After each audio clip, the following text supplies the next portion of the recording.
Unit 2, Co-Constructed Text, Language Experience Approach. How can I use co-constructed text to help my bilingual learners read text with confidence?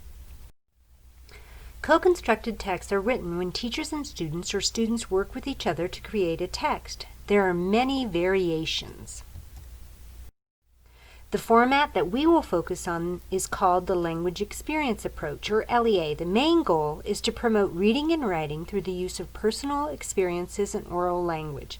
We'll look at an example, and then we'll learn more about the method. The Pet Field Trip by Yanni, Ulisa, Nancy, Edith, and Kimberly. These are 5 kindergarten students at varying levels of English proficiency. They gave me the story, they told me the story, and I typed it up for them. I'm going to flip through the pages, and I want you to notice the types of language and the way they're expressing their experience.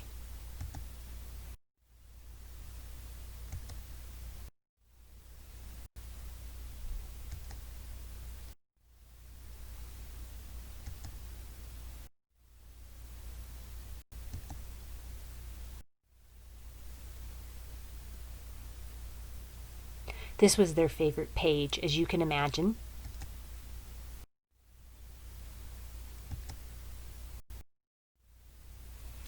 We read this text multiple times to the point where most of the kindergartners could read it on their own.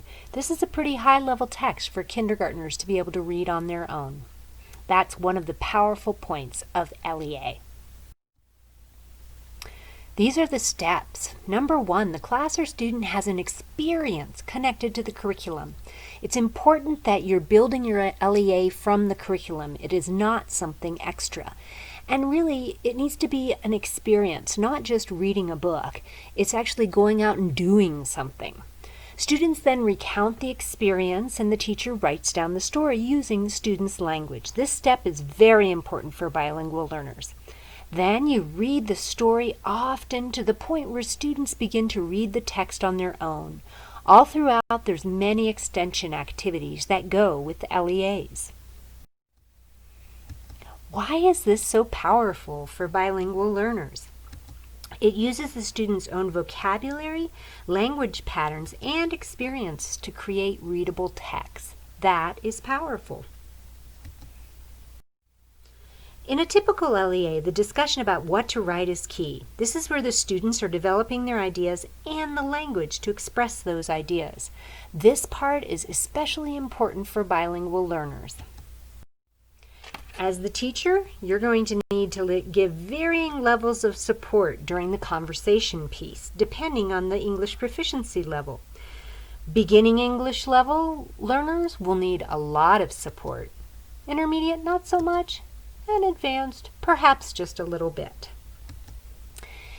In LEA, there's a fine line between teacher support and student-owned text.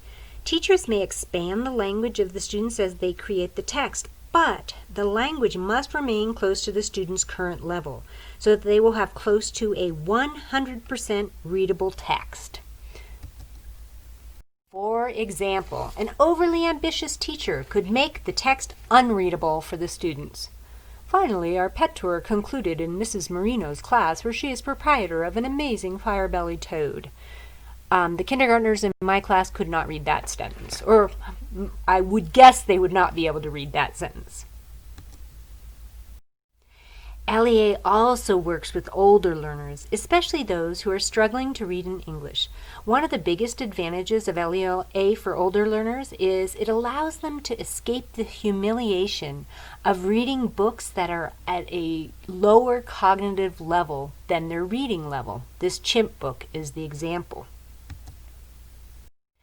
Here is another example of an LEA. This student was in 3rd grade and had been at my school since kindergarten, instructed only in English. He was reading at a level 4, which was the previously shown chimp story. He dictated this story to me and I wrote it down. So I'm going to give you a few minutes to read it.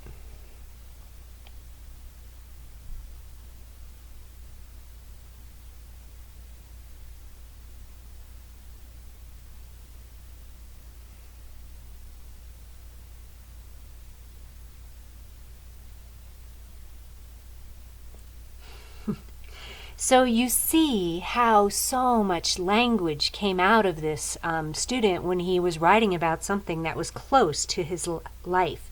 He read this book and he reread it. He read it to the principal. He read it to visitors in the school. And this text changed his idea of himself as a reader. So in your reading for this week, I have included another powerful example of a story from an older learner called The Day I Almost Died. LEAs provide many opportunities for extension activities. Please pay attention to pages 9 and 10 in the Johnson article for some excellent ideas. There's also great opportunities for variations on the LEAs. You can use it in content-based informational classes like science. An LEA after a science experiment is excellent. An LEA around a math, real-life problem solving works so well. You can also create bilingual texts in an LEA. Next up, all right, you've watched this video. You're going to read 3 short readings that give you more information about LEAs.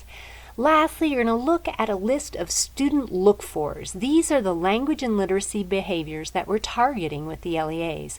I'm hoping that that will help you become an observer of your bilingual learners. Thank you very much. Have a great week.